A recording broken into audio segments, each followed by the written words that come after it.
Was that a build-up of 17 test losses to 22 test wins? Or you think that finally the English, I mean, Mr. Gold and everyone got wary of Brendan McCullum? I really think that it has been a build-up perhaps over the last year.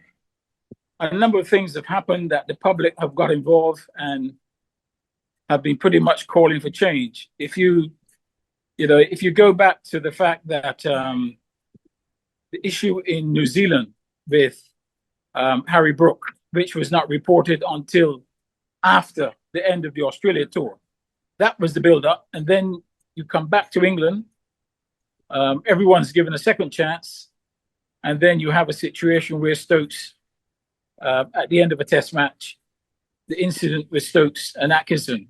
If you were to identify one particular area where, Joe Root and Stephen Fleming can complement and elevate each other, and which will yield the desired results for English cricket, for the betterment. So what would be it?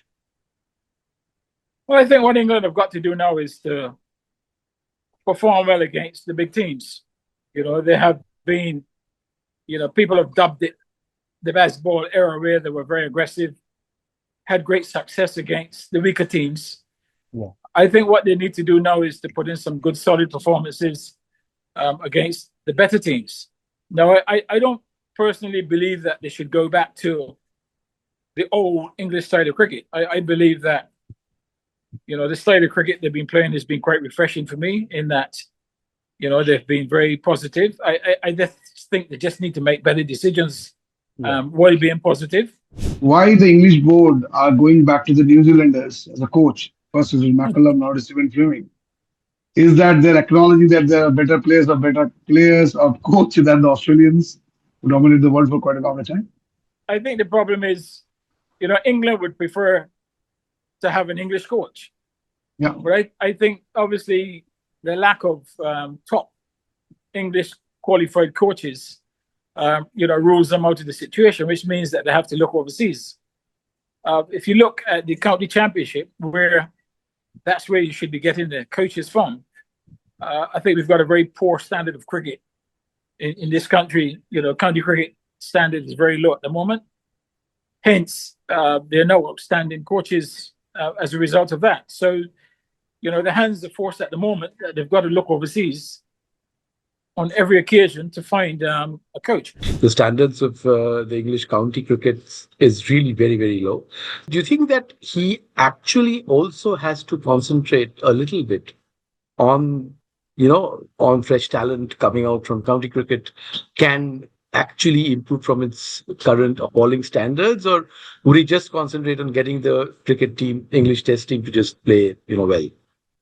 What do you think? I think initially, obviously because there's a new coach coming in, you want to try and get results straight away. So I think initially, he will try to consolidate the position of the side, get some results, try and start off with a series victory, and then move on from there. But his first series is not going to be an easy one.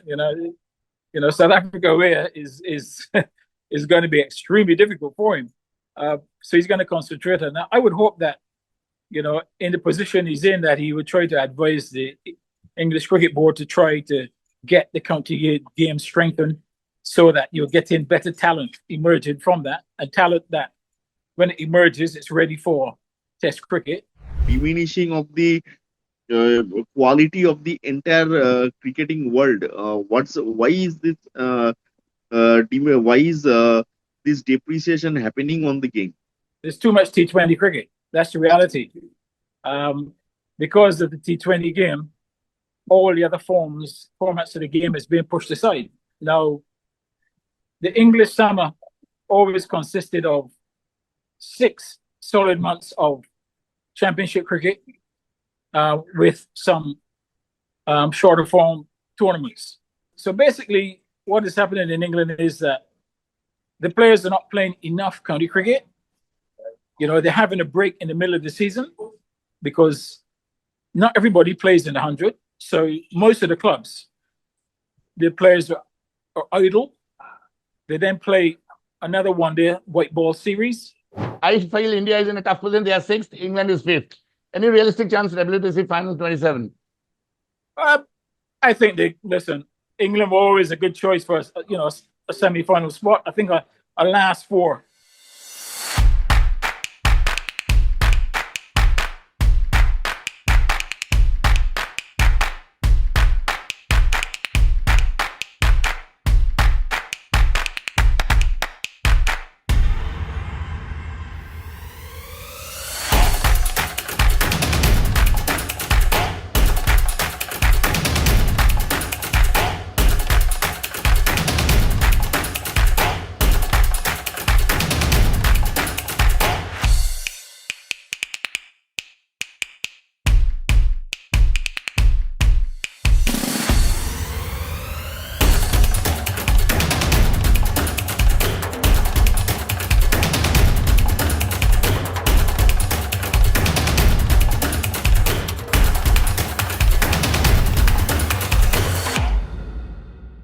Good evening, friends. We are on to the second part of the show where Roland will be discussing English cricket and a lot of burning issues. Thanks, Roland, for being with us once again. My question to you is first, we have had instances of coach captain going together. Happened with Saurav Ganguly, John Wright, Greg Chappell, Rahul Dravid, but not in the infamous way, the way Stokes and McCallum went. And it was building. You being very, very close to English cricket, we have been discussing the last show you came to us, we were just building it up because it was not reached that nadir now. Now it reached a crescendo. My question to you is the fallout of Stokes for that drinking and McCallum going, obviously, was that a build-up of 17 test losses to 22 test wins? Or you think that finally the English, Mr. Gold and everyone got wary of Brendan McCallum as a coach? Because his record ratio was 22-70, not too bad. His wins were more than losses. But as you are so involved in English cricket, you were also part of Middlesex Club. Do you think they ran out of patience and the Stokes incident just added a fire for them to get rid of them? I really think that there has been a build-up perhaps over the last year. A number of things have happened that the public have got involved and have been pretty much calling for change. If you go back to the fact that the issue in New Zealand with Harry Brook, which was not reported until after the end of the Australia tour, the fiasco in the Ashes series in Australia, the manner of the defeats. Also, there was also an incident where they went to Nusra for 3 or 4 days. There was reports of drinking, etc. That was the build-up. And then you come back to England. Everyone's given a second chance. And then you have a situation where Stokes, at the end of a test match, the incident with Stokes and Atkinson. A lot of public pressure. I think the public has been on the case of them since those misdemeanors in Australia, just looking for any excuse to get rid of them. I will interrupt you just a sec, Roland. The ECB chair, Mr. Gold, ECB chair had said a day before the incident happened that we are sticking with Robkey and McCallum and Stokes because I follow English cricket. And then immediately after the incident, he changed his tone. I mean, was he waiting for it? Well, I mean, I really don't know what went on behind closed doors. But, I felt that England, personally, I thought that England would reevaluate the situation at the end of the season. I didn't realize that they would actually do it in season. I thought McCallum would have got the rest of the season, test matches against Pakistan, and then they would have reassessed the situation. I mean, I had believed for a long time that I don't think it's a good idea to have one coach looking after three different formats. I think that's a recipe for disaster. It's proven the case in the West Indies right now with exactly that's what's happening, where one coach is in charge of 3 teams. I think that's a recipe, as I said, for disaster. I thought the same thing for England. I was a bit surprised the last year when McCallum actually took on all of the coaching for those 3 teams. So I felt that that was going to be a burden. I didn't think it would come so quickly, but I think the pressure put on them by the public and England just felt they had to do something after what happened in Australia and New Zealand. And then the fact that Stokes decided that, he could no longer continue, that, he felt that he'd given everything that he had and he didn't have anything else to offer. I think that probably would have helped him to make the decision to have a clean break and start again. Valid point. My last question before I move to Sudeep. Do you think getting Joe Root at the age of 35, when he's chasing Sachin Tendulkar, he's just 1,800 short of Tendulkar to become the highest run getter in the game? Yeah, I follow a little bit of stats, Roland. Do you think getting Root ahead of Harry Brook, it was a legitimate call, or it is a stopgap call? Given that Harry Brook has a drinking incident reported also, it's reported in India big time, because in India it is divided between journalists. Half of them say Harry Brook should be the captain, half of them say Joe Root should be the captain. Your take on this? Is it a stopgap for England cricket? I think very much so. I think Joe Root is a short-term stopgap to keep the public happy. The public is still quite unhappy with what happened with Harry Brook in New Zealand. So it's still an open wound. For me, I think the fact that you have allowed Harry Brook to continue to play should not have affected his ability to captain the side. I think, Harry Brook had been the vice captain, and for me, he should have been the captain, because if you're going to punish him for his misdemeanor in New Zealand, by all means, go ahead and punish him. Don't play him. But if you're forgiving him and he's in the team and he's performing, I would have taken the opportunity to make him the captain. But I think they're bowing to the public, who, when you do something wrong, the public want to crucify you. So Harry Brook is being crucified at the moment. But Joe Root's, for me, appointment it cannot be a long-term appointment. Joe Root's had his time as captain. I don't think, if you ask Joe Root if he would really want to be captain now for a long period, I'm pretty sure he would say no. I think Joe Root as a batter in the side is much more valuable. But Roland, he has taken a populist move by taking the night curfew off. Well, it's a popular move for the public, and it gets the ECB out of trouble as well, because they're not seen as giving the captaincy to someone who has had a misdemeanor in the last 6 months.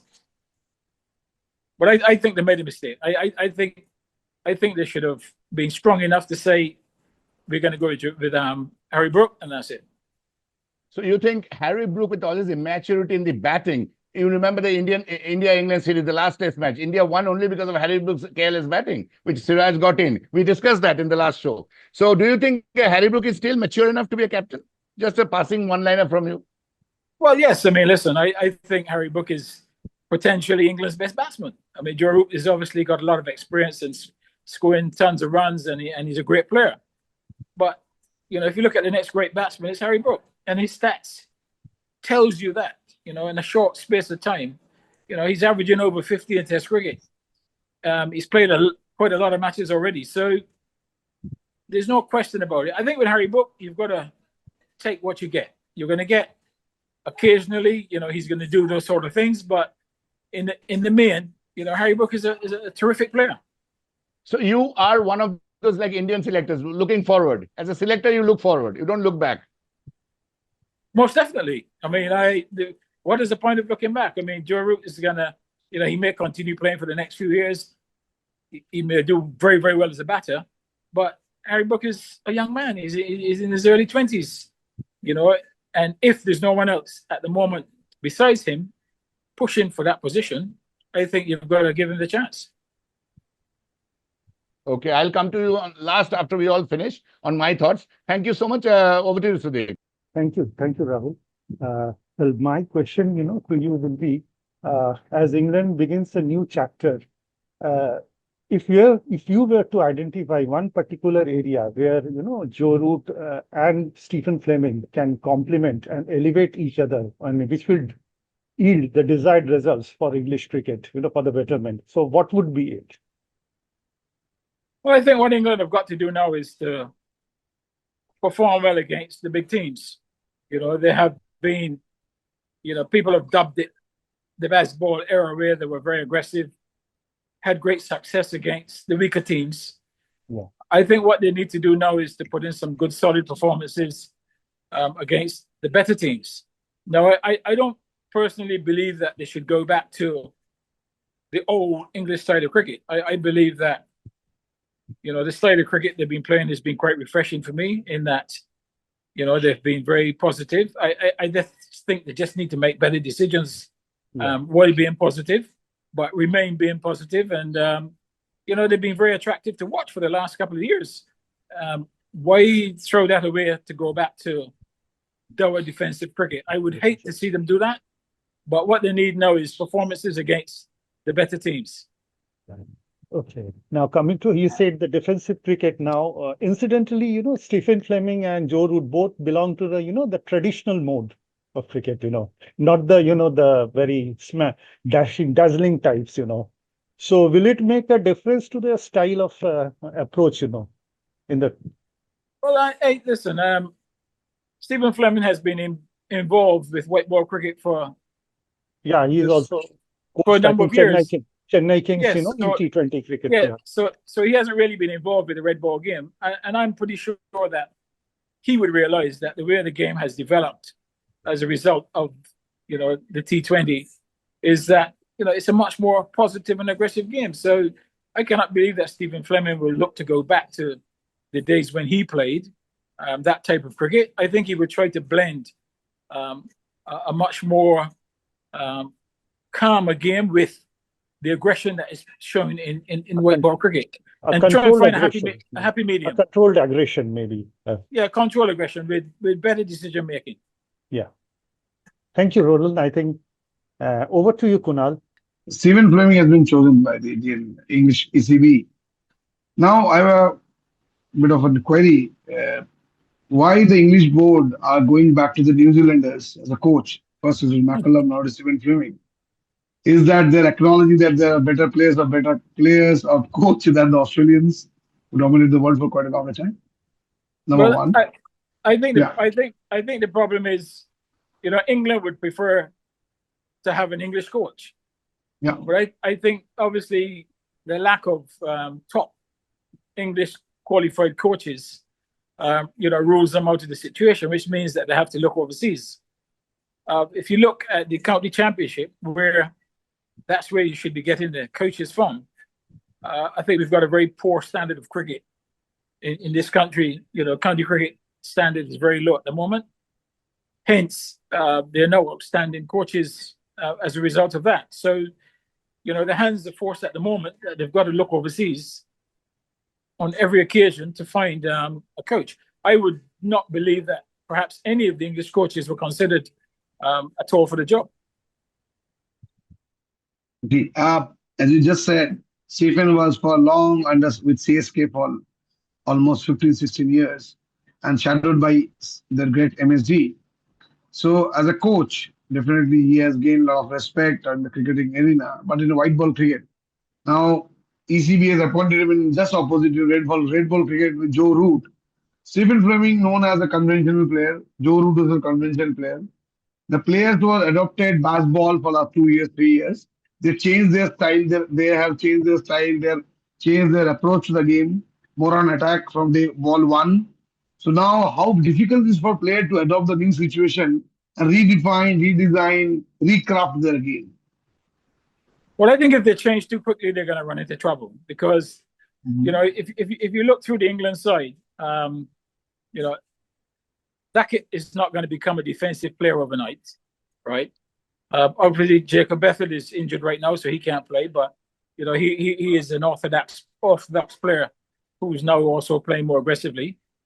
Harry Book is an attacking player. You've got Smith. Smith is an attacking player.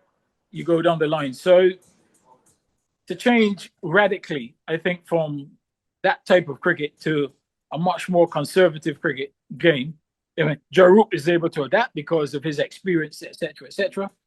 But it will be very difficult for the majority of the others. So I believe that Fleming will give them some flexibility. I think he will ask them to assess situations better, to make better decisions as they go along. But I expect that England will continue to play pretty aggressive cricket. Great. Thank you. Thank you. It's nice to hear from. Thanks, Roland. Thanks a lot. Yeah. Over to you, Aaron.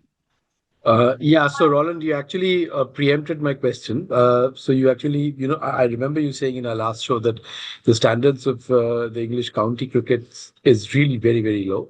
So do you think that somebody like Fleming might actually, I mean, he really cannot have a magic wand or something, right? So suddenly he cannot change the fortunes of English cricket like a magician. So do you think that he actually also has to concentrate a little bit on on fresh talent coming out from the counties? Do you think that part of his job would also be to look at how whether county can county cricket can actually improve from its current appalling standards, or would he just concentrate on getting the cricket team, English test team, to just play well?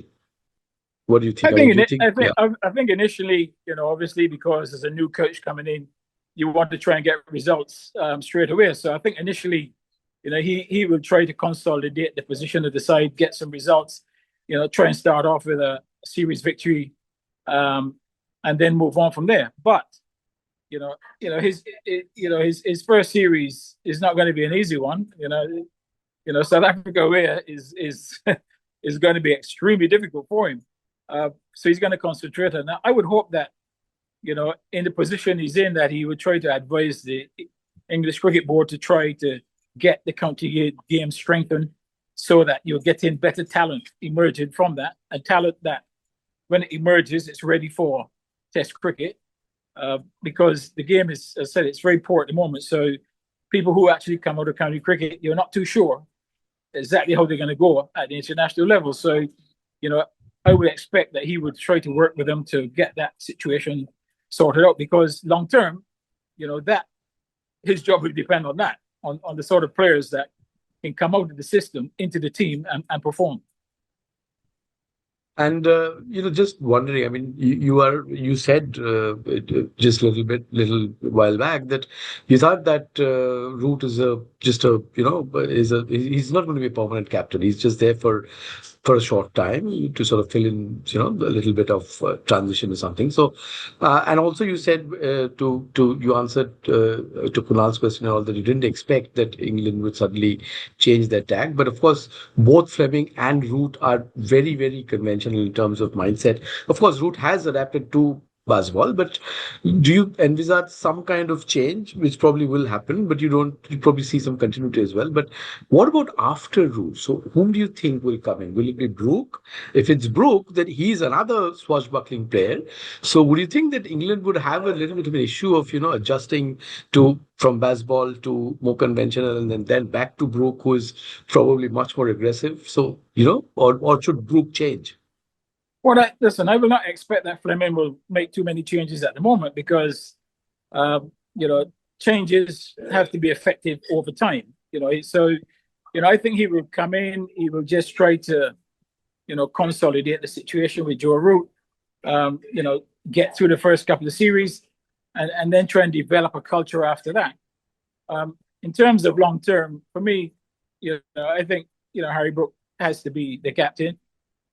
When Harry Brooke does become the captain, Harry Brooke is an attacking, aggressive player. So that, if the coach and the captain are not going to work on the same page, you're going to have a problem. So that's why I believe that I don't think Fleming will change things much, because he will see the future. He will see that Harry Brooke is the next one in line. He will see the type of player that Harry Brooke is and the sort of cricket that he will want to play. And would not want to be at loggerheads with the captain. So I don't believe he'll make many changes. But would that not mean that Fleming has to sort of redefine himself? Because he's a very sort of a, classic test cricketer. He was part of the IPL, of course, but that's a different ball game completely. Yeah, it is. But I mean, listen, a coach has to change with the times. He has to change with the team that he's got. I mean, I may come in as a coach, I may be a very defensive coach, but if I have an attacking team, Okay. Somebody's got to change, and You need to evolve. it's easier for the coach to change because then 11 players. So he will understand that. He's been in the game long enough that he will know that his impact will have to come over time. It will not be immediate. I think he will toe the line initially, and gradually impose his methodology on the team as you go along. Thanks again, Roland. You've been, as usual, fantastically forthright, and hopefully we'll have you back again sometime soon. Thanks a lot. Over to Shanjan. Good evening, sir. So just one question I need to ask. As the same which we were iterating before, that English cricket is going through a lot of bad patches, a lot of dearth of quality uh, players, like quality batsmen and quality both bowlers, seamers, as well as quality spinners. The same concept the entire world is facing, that dearth of quality cricketer, like quality batsman, quality bowler, quality pacers, and quality spinners. What do you think? What is this? Actually, it's a type of diminishing of the quality of the entire cricketing world. Why is this? Why is this depreciation happening on the game? Listen, it's very straightforward. It's very simple. There's too much T20 cricket. That's the reality. Because of the T20 game, all the other formats of the game is being pushed aside. Now, the English summer always consisted of 6 solid months of championship cricket with some shorter form tournaments. Now, the summer is very disjointed in that you have a few championship matches at the beginning of the season. The month of August, which is normally the best month for cricket in England, when the schools are on holiday, kids are available, etc., there's no county cricket because you're playing white ball cricket. Now, so basically what is happening in England is that the players are not playing enough county cricket. They're having a break in the middle of the season because not everybody plays in the 100. So most of the clubs, the players are idle. They then play another one-day white ball series. That is happening more and more across the world as well. The white ball game is being played so much that the longer form game is being pushed into the background. And I think that's the reason why you're seeing the falling in standards in all the countries, in batting, bowling, in the batting and bowling department. That's the reason for that. There is too much white ball cricket, and that's killing the longer form of the game. So, sir, one thing, as this is happening everywhere, that in same thing in India also, the players are much more career oriented towards the white ball cricket than the red ball cricket, since it will fetch a lot of money. The thing is that is the cricketing world moving from quality to, you can say, it's the standards are getting down, but is the cricket going on through a crisis? Is that the thing which I want to know, that are we on a great crisis? Are the world going on to a deep crisis of cricket? Because cricket is right now moving, as we used to know, that gentleman's game from the quality to it is moving towards lot of actually it's becoming more and more commercial. So So what Shanjan is trying to ask Roland is whether the money is creating a problem for quality. I mean, red ball, as you are an old timer, I am an old timer. So quality giving way to money, and it is a threat to red ball cricket. great, yeah. I think very much so. I mean, I think all across the world, the countries, they're all suffering. Yes, the money has increased substantially for the players, but the quality of the cricket is diminished. The problem for me is that if you only play white ball cricket, that standards will fall, because the basis to play good white ball cricket for me is built on the longer form, where you learn You know, you learn a proper technique. You learn how to go up and down tempo, etc. You build your skills, and then you adapt it to white ball cricket. If you're only going to play white ball cricket, and those are the only skills that you're going to learn, which is come in and have a go first ball, I think the game will be in a crisis at some point in all the countries. I think they will all have the same problem in the future. We're already seeing in India, because of the amount of white ball cricket that you play now, you're seeing India getting defeated quite easily in other forms of the game right now. So if it's happening in India, it'll happen in England, it'll happen in Australia, it'll happen everywhere else. And I think the standards will fall. That's the dilemma that the international game has to wrestle with going forward. How do we embrace the white ball game, the T20 format, with all of its commercial things? But how do we also maintain the skills of cricket so that we get a better player playing the T20 game? That's the dilemma that they've got to answer and get over with. Thanks, Nishanjan. Thank you so much. Roland, on behalf of everyone, I'm going to wrap it off with, you have been extremely courteous and patient with us. Two big questions. One, because I follow England cricket and we chat often, as you know, being an Indian, I follow a little more. Ben Duckett, I was reading, because I keep Wisden and I listen to Wisden podcast, and a number of your podcasts also I listen. Ben Duckett, very shortly, was he a good choice as a captain? If people were not happy with Harry Brooks' immaturity and Joe Root looking back, third choice, Ben Duckett. Very shortly from you, Ben Duckett was a good choice. If you were a selector in Rob Key's place. Player, yes. Captain, no. I don't think he doesn't have that experience to do that. I think a much more longer-term captain would be Jacob Bethel. And I'll tell you why Jacob Bethel, because Jacob Bethel, all through his development years, I know him from a boy, has been captain. So, he knows how to captain teams. He captained an England team last year in the white ball series against Ireland. I think long term, he is the man. I think they should make him, when Brooke becomes captain, he should be understudy, given that experience, so that eventually, he's the one that takes over. So, according to you, Ben Duckett, no as a captain. Yes, as a player.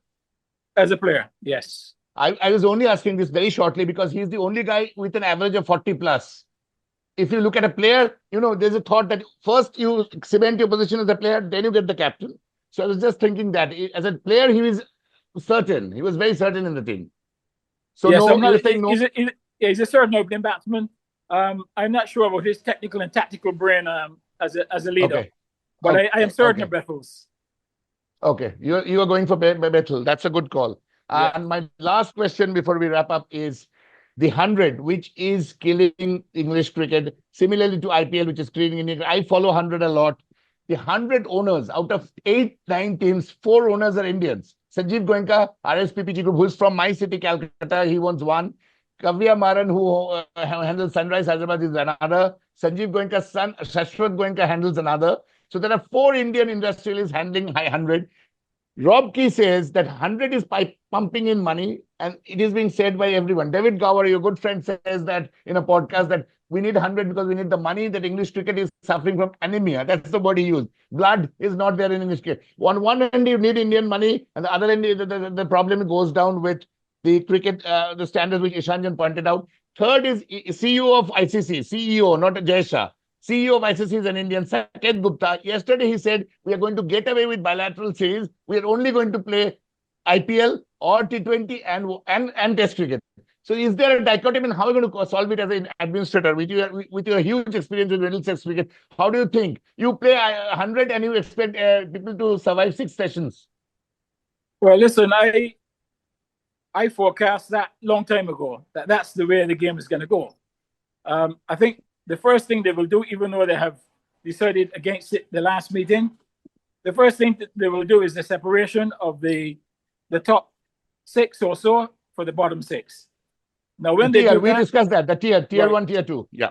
Right. So when they go tier 1, tier 2, it makes it easier for them to play a lot more. A lot more white ball cricket amongst themselves, less. And then pick and choose. Yeah. Right. Pick and choose and less bilateral cricket. So, he is saying exactly what is likely to happen in the future, that there will be less bilateral series. I mean, they've started. I mean, West Indies have just played against Pakistan, 2-test series. Yes, I mean, I'm surprised. India playing Sri Lanka 2 tests. That never happened in a long time. 2 tests. That's the future.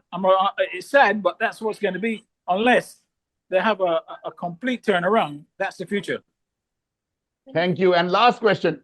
England has any realistic chance of qualifying for WTC final from you? I feel India is in a tough position. They are 6th. England is 5th. Any realistic chance WTC final 27? I think England were always a good choice for a semi-final spot. I think a last 4. They still have a lot to work to do with their team. I would say at this point they're a last 4 team. I wouldn't say they're a championship winning team, but you cannot write them out from being in the last 4.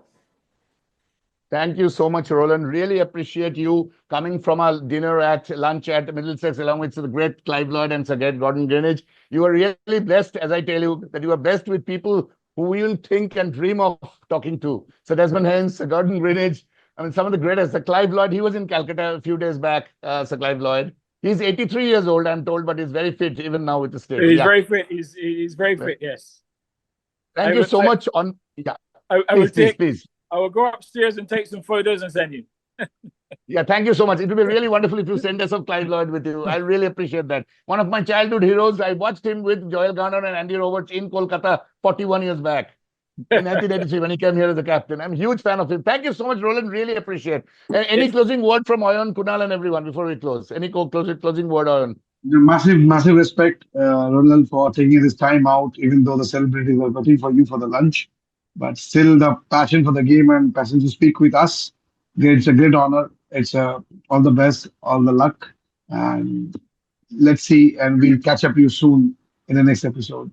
Most definitely. That's great. Thank you.